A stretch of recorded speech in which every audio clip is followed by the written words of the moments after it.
বর্তমান বাংলাদেশের যত রকম প্রাকৃতিক দুর্যোগ আপনারা দেখতে পাচ্ছেন সবই কিন্তু বৃক্ষ নিধনের কারণে হচ্ছে। আর বৃক্ষ যদি আমরা রোপণ করি তাহলে কিন্তু আমরা আশা করি প্রাকৃতিক দুর্যোগ আমরা মোকাবেলা করতে পারবো। এবং এখন পরিবেশবিদরা কিন্তু এটাও বলেন যে আপনাদের যত রকম এখন মানুষের রোগ ব্যাধি হচ্ছে হয়তোবা বৃক্ষরোপণ বা বৃক্ষায়ন যদি থাকতো হয়তোবা হতো না। তো আমাদের নেতা ব্যারিস্টার আন্দালিব রহমান পার্থ ভাইয়ের নির্দেশনায় আমরা জনগণের সেবার একটা পার্ট হিসেবে আমরা আজ এই বৃক্ষরোপণ কর্মসূচিটা পালন করি। কারণ আমরা জানি যে হয়তোবা যদি আমরা বৃক্ষায়নের মাধ্যমে সারা বাংলাদেশকে ছেয়ে যেতে পারি তাহলে আমাদের পরিবেশও রক্ষা হবে, মানুষও সুস্থ থাকবে এবং ইনশাআল্লাহ আমরা প্রাকৃতিক দুর্যোগও মোকাবেলা করতে পারব।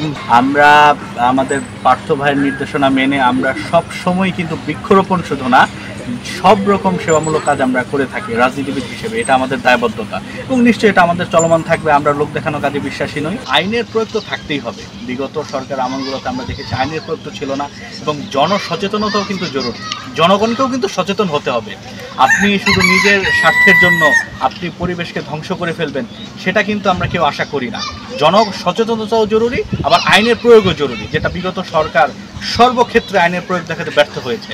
তো ইনশাল্লাহ আমরা আশা করি বর্তমান বাংলাদেশ আমরা যেদিকে নিয়ে যেতে চাচ্ছি বা ইনশাল্লাহ ফিউচারে যে সরকার ইনশাল্লাহ জনগণের সরকার ক্ষমতায় এসে হয়তো আইনের প্রয়োগও ঠিকমতো ঘটাতে পারবে এবং জনসচেতনতা জনগণ যেন সচেতন হয় সেজন্য আমরা জনগণকে কাজ করে যাবো। জনগণ যেটা বললেন আমাদের এটা খুবই দুঃখজনক বিষয়, কারণ আমি মনে করি এই কাজটি খুবই অপেশাদারিত্বের পরিচয় ওনারা দিয়েছেন। যদিও আমরা রাজপথে দীর্ঘ 17 বছর লড়াই সংগ্রাম একসাথে করেছি, ফ্যাসিবাদ বিরোধীকে আমরা একসাথে ছিলাম, বিপিন সাহেবের দল আমাদের দল আমরা সব একসাথে ছিলাম। কিন্তু ওনারা এটা ভুলবশত করে থাকুক আর উদ্দেশ্যপ্রণোদিতভাবে করে থাকুক এটা আমরা নিশ্চিত নই, কিন্তু আমরা আশা করি এটা ওনারা ফর্মালি ওনাদের একটা ক্ষমা প্রদর্শন করা উচিত। কারণ এটা একটা পাবলিকলি ওনারা একটা মামলা করে ফেলেছেন। আমরা মনে করি এটা ওনারা ফর্মালি যদি আমাদের ক্ষমা প্রার্থনা করে আমরা ইনশাআল্লাহ এটা নিশ্চয়ই ভালোভাবেই দেখব। এটা খুবই দুঃখজনক। এটা আমার কাছে খুবই অপেশাদার আচরণ মনে হয়েছে।